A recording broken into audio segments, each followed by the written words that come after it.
جب ہمارا مان ہے کہ سب حضرت آدم کی اولاد ہیں تو یہ ذات کہاں سے نکلی؟ اس میں سید زادے کہتے ہیں کہ ہماری، یار سید زادوں کے ایسے لوگ بہت پریشان ہیں.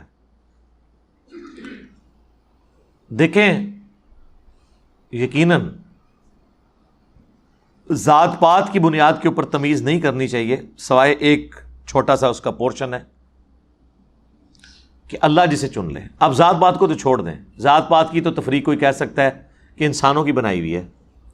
مرد و عورت کی تفریق کیا انسانوں نے بنائی ہے؟ یہ تو اللہ نے بنایا نا. مرد کو کئی کوالٹیز ایسی دی ہیں جو عورتوں کو نہیں دی، عورتوں کو کئی کوالٹیز دی ہیں جو مردوں کو نہیں دی ہیں. یعنی دنیا کے سارے مرد مر جائیں نا تو انسانیت ختم نہیں ہوگی، لیکن دنیا کی ساری عورتیں مر جائیں تو انسانیت ختم ہو جائے گی. دنیا کے سارے مرد ایک لمحے میں مر جائیں پھر بھی لاکھوں عورتیں ایسی ہوں گی جو پریگننٹ ہوں گی اور ان سے پھر آگے نسل انسانی چل پڑے گی. لیکن اگر دنیا کی ہر عورت مر جائے تو جتنے انسان ہیں بس وہ جتنا عرصہ وہ زندہ رہیں گے وہ رہیں گے، اس کے بعد تو آگے نسل انسانی چل نہیں سکتی. تو اب مرد بیٹھ کے اس چیز کا رونا شروع کر دیں کہ یہ ذات پات کی تفریق کہاں سے آ گئی؟ اللہ نے کی ہے. اللہ کہتا ہے کہ میرے نزدیک جو تقوی کا معیار، جو عزت کا معیار ہے وہ تقوی. ان اکرمکم عند اللہ اتقاکم. یہ سورۃ الحجرات کی آیات ہے نا.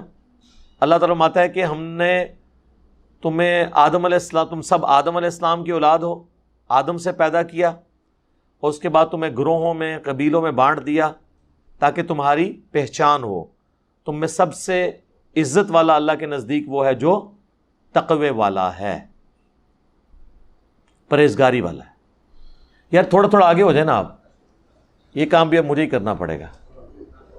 آگے ہوں، بہت جگہ ہے میرے بھائی، بہت جگہ ہے. آگے ہوں، آگے ہو کے بیٹھیں گے تو آپ کو اے سی کی ٹھنڈ کم لگے گی. انہوں نے اے سی بھی اتنے لاتے ہیں نا.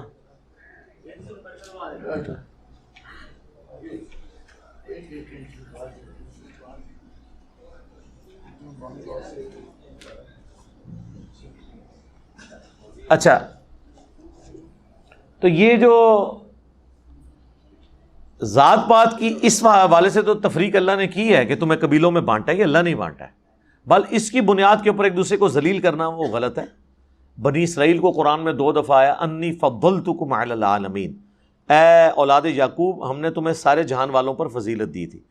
تو اگر حضرت ابراہیم کے ایک بیٹے کی اولاد حضرت اسحاق، جن کا لقب اسرائیل بھی تھا، ان کے جو بیٹا تھا یعقوب، حضرت یوسف کے والد، ان کا لقب اسرائیل بھی تھا، اسی سے بنی اسرائیل بنے. اگر بنو اسرائیل کو جہان والوں پہ فضیلت ہے تو بنو اسماعیل کو بھی جہان والوں پہ فضیلت اگر اللہ نے دی ہے، قریش کو یا سید کو، تو اس میں کوئی پریشانی والی بات نہیں. لیکن یہ نہیں ہے کہ وہ اب ان کو نمازیں معاف ہیں یا وہ برے کام کریں گے تو ان کی پکڑ نہیں ہے، نہیں. پھر ان کو یہ بھی بتانا چاہیے، یہ قرآن میں سورہ الاحزاب میں آیا کہ نبی کی بیویوں تم عام عورتوں کی طرح نہیں ہو، اگر تم نے بے حیائی کی تو تمہیں بھی دوگنا عذاب دیا جائے گا تمہیں عام عورتوں سے، کیونکہ تمہارا مرتبہ زیادہ ہے نا. تو سیدوں کو بتا دیں کہ تسی اگر پٹھے کام کیتے تو انہوں ڈبل عذاب ہونا ہے. ٹھیک ہے فضیلت ہم مانتے ہیں زیادہ ہوگی لیکن عذاب بھی ڈبل ہوگا. ہن فضیلت ویل کرو. پھر تو اس میں دونوں ایکسٹریم ہیں، ہم نسبت کو بھی مانتے ہیں لیکن اصل چیز یہ ہے تقوی، پرہیزگاری. صحیح مسلم میں حدیث ہے، جس کے اعمال نے پیچھے چھوڑ دیا اس کا نسب اور اس کا خاندان اسے آگے نہیں لے کے جا سکتا. پہلی چیز وہ ہے. اور اس کو سپورٹیو حدیث ہے بخاری مسلم کی ہے، میری بیٹی فاطمہ میرے مال سے جو لینا ہے لے لے، اگر اللہ کے حضور پکڑی گئی تو میں چھڑا نہیں سکوں گا. اے نبی کی پھوپھی صفیہ میرے مال سے جو لینا ہے لے لے، اگر اللہ نے تجھے پکڑ لیا تو میں چھڑا نہیں سکوں گا. اے نبی کے چچا عباس بن عبد المطلب، ایک رشتہ دار کو حضور نے پکار کے کہا کہ اللہ نے جو مجھے مال دیا اس میں سے تو میں تمہاری ہیلپ کر سکتا ہوں، لیکن اگر اللہ کی نافرمانی کی تو میں تمہیں نہیں چھڑا سکتا. تو نبی علیہ السلام اور اس سے زیادہ کیا سمجھاتے ہیں؟